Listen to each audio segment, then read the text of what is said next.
দাদা, কালিয়াচকের পরিযায়ী শ্রমিককে বাংলাদেশের নাগরিক সন্দেহে রাজস্থানে গ্রেপ্তার, 2 মাসের জেল, বৈধ নথি থাকা সত্ত্বেও বাংলাদেশে পুশব্যাকের অভিযোগ।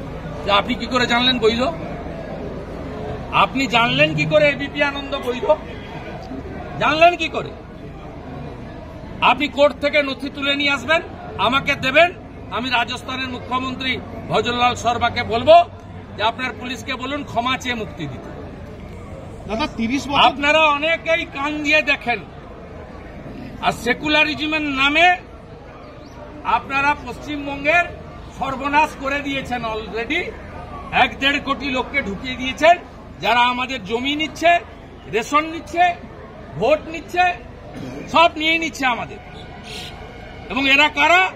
এরা রোহিঙ্গা আর বাংলাদেশি মুসলমান। আর বাংলাদেশের যে হিন্দুরা হিন্দুস্থানে এসেছে শুধুমাত্র ধর্মীয় কারণে, তার মধ্যে আমার মা আছে, 60 সালে এসেছে, শুধু হিন্দু বলে